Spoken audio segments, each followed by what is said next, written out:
Index funds broke the stock market meta and shows that socialism is better at capitalism than capitalists are. So throughout this cluster of videos I've been making over the last few months, I've talked about the idea that planned economies are a better way of organizing the way that we run our economic world, showing examples that all of the highest performing corporations and all of the most successful firms within our capitalist economy operate themselves internally like planned economies. The problem with these organizations is that they're optimized to generate profit instead of, general welfare for all of humanity, and as well, they are undemocratic institutions that the average person who works in them or benefits from them has no say over policy. So I pointed this out, and I think I've made a pretty good case at this point. We'll see. But I still get comments from people trying to defend free market capitalism by saying,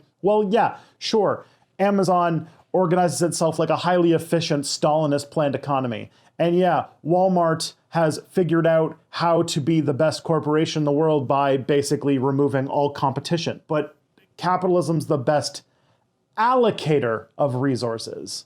Prices are how we know how much something's worth. It's all about incentives, you see. Checkmate, liberal. Facts don't care about your feelings. In this comment, here's the problem though. Not only do most investments happen outside of the free market, but investment is a bit more complex than what you're saying.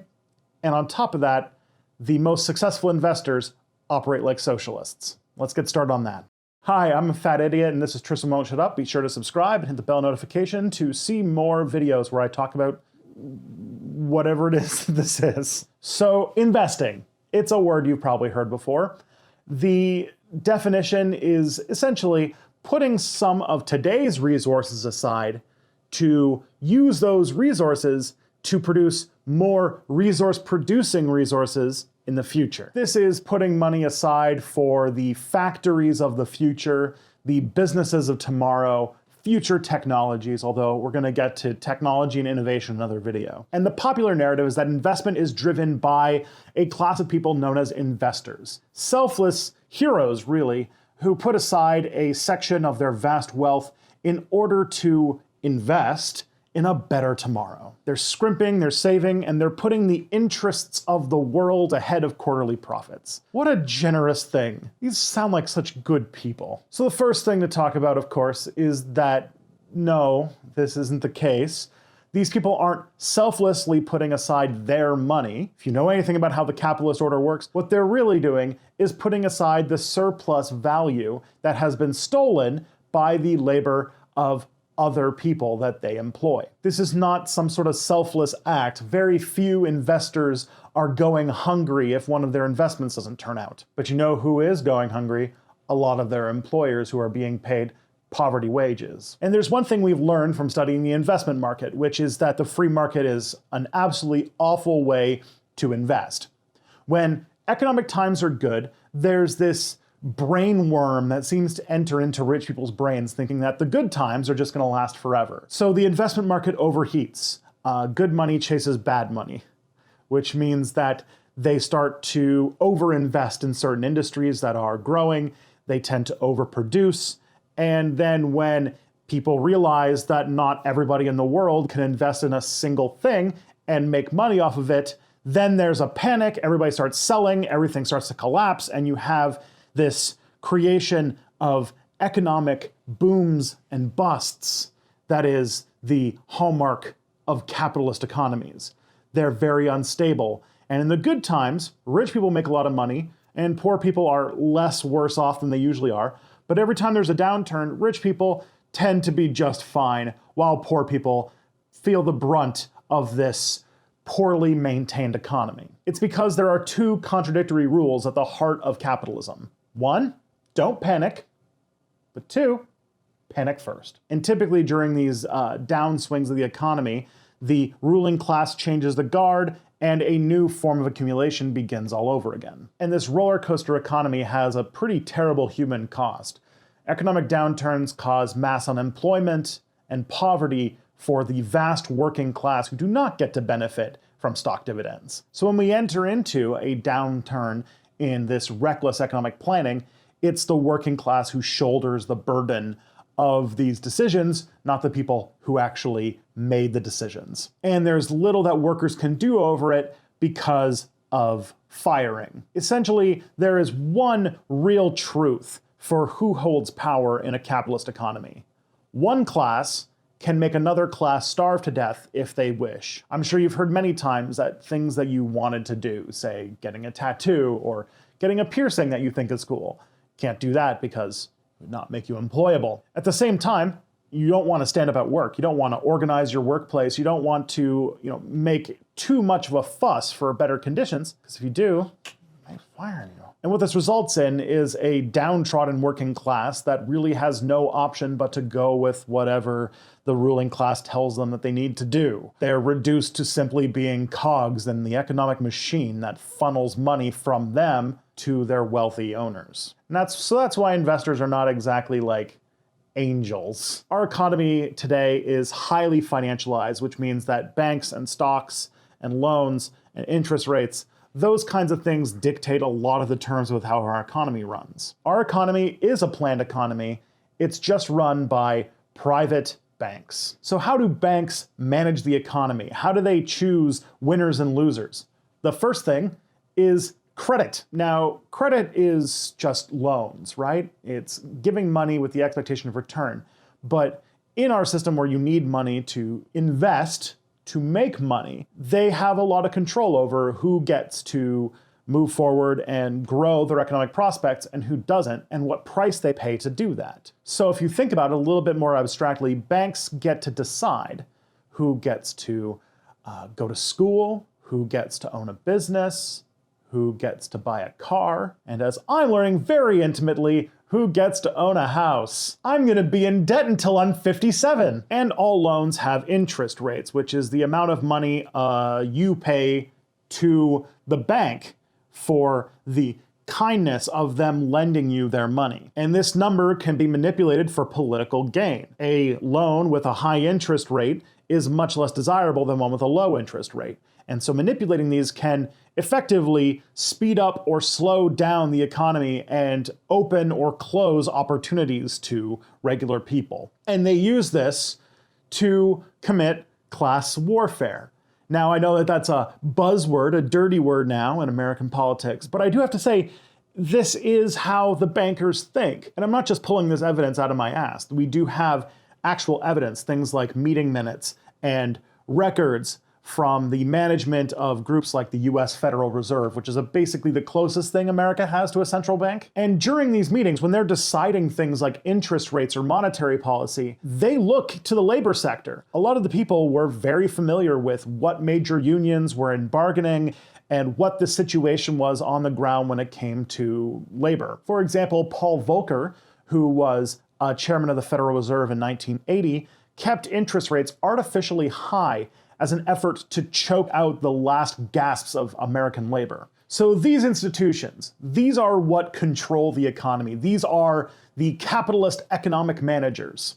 And you don't get to vote for them, and they are held accountable to nobody. And many of these people have a strong neoliberal ideology, so they make decisions designed to weaken labor and funnel more money to a smaller and smaller group of increasingly wealthy people. And I have a feeling that if people had a say over how these sort of policies played out, that we might not get such a elitist focused monetary policy. We might actually get interest rates and things that are designed to create a strong, equitable, and prosperous society for everybody. And if you're to really abstract investment, to turn it into strict numbers and graphs and things like that, you could do worse than pointing to stock markets, which is essentially investment gamified. And I'm going to tell you that index funds have basically short-circuited all of the competitive aspects of the investment market and essentially used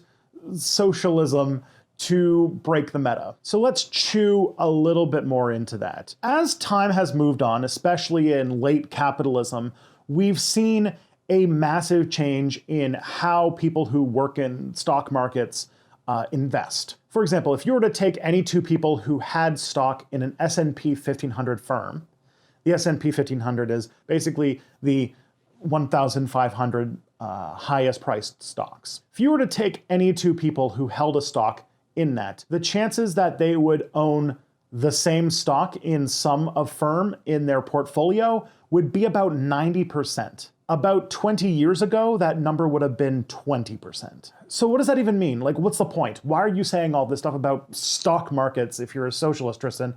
Well, let's get into it. We think of stock markets as a game, you know? We see like Wolf of Wall Street, we see graphs, we see the Stonks meme, and we think that it's a game where wily people look at graphs and look at the news and come up with decisions on how to invest, and they find just the right bet, and that makes them billionaires. And that is what's called active management. And there are still people who do that today. What's changing, though, in the stock market is that index funds are starting to become much more powerful. And it's a much safer and more stable investment than active management. This is called passive management. An index fund is essentially a fund where instead of buying, a lot of one stock and hoping that it will go up, what you do is you buy a little bit of a lot of stocks, say an industry or just the largest stocks, that's the S&P 500. And so you have a very wide and diverse portfolio of stock options. And this has broken the meta of investment by explicitly being anti-competitive. For example, an active stockbroker might own shares in an airline, a lot of shares in an airline. They would be invested in making sure that that airline succeeds at the cost of all others. So anything that undermines other airline stocks, anything that has them growing and moving into other people's areas, that is what's good for you. However, if you are an index fund investor and you have a little bit of stock in every airline, your incentives are much different. You want the airline industry as a concept to grow. And if anything, if one stock goes under, that's bad for you, which means that these shareholders are interested in not competing with each other and actually cooperating and keeping things running as a whole. And the stockholders get to vote on things because when you own stock options, you get to have a say in how a corporation runs. And these passive investors are becoming a larger and larger segment of the overall investment base of the global stock markets because it is a much more successful strategy than active management. They work so well that there's even a Bloomberg article from several years ago which asks, are index funds socialism? The answer to that is kind of yeah. And as these index funds start to become more and more dominant, they are changing the global capitalist economy. This is why corporations are moving towards fewer and fewer larger uncompetitive corporations, basically running themselves like state monopolies, like what happened under the Soviet Union, because that's just the most successful investment strategy for growing the economy. The reason is if it's a competitive system, profit margins start to go down. This is basic economics. I think even a pro-capitalist economist will tell you that if two firms are selling a similar product and they are in competition with each other, they'll keep trying to find ways to optimize and undercut to the point where profit margins reach zero. And if you invest through index funds, through a wide variety of investments, you don't want that to happen. You want profit margins to stay high. So instead of this race to the bottom, the motivation, the profit motive of index funds is to squeeze as much surplus labor out of the workers in these industries as possible, i.e. increasing productivity. And even in active management, the guy with the phone and the papers and stuff like that is starting to go away and being replaced with algorithms. And we're getting to the point where the management of the global stock market is being handled by very quick, very intelligent algorithms, which, we think of the stock market as something abstract, but what that means is these algorithms are getting smarter and smarter at figuring out basically the allocation of resources and in this uncompetitive way. One thing that socialists don't talk about all that much is that in this heavily financialized economy, that leaves a lot of centralization and places where we could do leftist praxis that would highly undermine the way that our economy functions. For example, a people's index fund that raises profit for everybody who owns it. Essentially a credit union, but with stonks. And with those profits, what could we do? Well, hopefully it'd be run democratically, but things you could do is manage a service of debit and credit cards, for example, that don't have interest rates, that don't funnel money to a smaller and smaller wealthy elite. So instead of banks making profit, you're just giving people access to credit in order to do things without the say of a small elite of rich neoliberals. You could also use these capital funds to build anti-capitalist things. Like if a leftist index fund had enough profits, it could buy large areas of land and build huge public housing organizations. It's almost like a dual power thing. Under neoliberalism, the government has become so weak and so complacent to finance that if leftists got involved in finance and did stuff like had the money to just buy up a bunch of public housing and just build it, and it would just exist, and we could give it to anyone we wanted. And this might be an easier way to seize the means of production than taking over all the factories. That's so 1920. So what this would essentially do is take the economic planning that banks are doing anyway and puts it in the hands of a democratic institution, where we have a say, not just a few wealthy people. Because all of these engineer what capitalists call incentives. And if you thought that other people lived in authoritarian or totalitarian societies, incentives through the market is essentially how we do social control in capitalist countries. Because there's a few better ways to get people to conform to what the ruling elite wants you to do than by saying, if you don't do what we tell you to do, you'll lose your job and then you'll starve and die. And unfortunately, without democratic control, everything just gets pushed towards profit seeking. And profit is not a good way of trying to better the world. Isn't that fucking obvious? The profit motive incentivizes bad standards for workers, low wages, environmental destruction, and it incentivizes things like military-industrial complexes, where things that are designed to literally kill people are being incentivized to be used because then you can build more bombs so that you can keep making profit. Things that have a notable social benefit, like the development of new antibiotics, are disincentivized because they're not profitable and they won't get made. Meanwhile, things that are detriments to humanity or, threats to our very existence are profitable and therefore can't be undone. Things like petroleum and the relationship between the way our economy is structured and the way that we interact with each other are fundamentally related. There is a back and forth. And as neoliberalism has settled in, and we have seen all of the interactions we have economically with competition and, everyone for themselves, that trickles down into our economy. That trickles down into our society. And we start to see our interactions with other people more as transactional and against the idea of a common good or a community. I think Margaret Thatcher is the one who basically said that we don't live in a society anymore because societies and communities are anti-capitalist and are threats to the ruling order. And I think I just talked into existence the meme, we live in a society, being turned into a leftist rallying cry. These are not natural systems. Neoliberalism is an ideology. Capitalism is an ideology. With so much planning happening in the capitalist economy, what capitalists are afraid of is not planning. What they're afraid of is democracy. Oh, and another thing.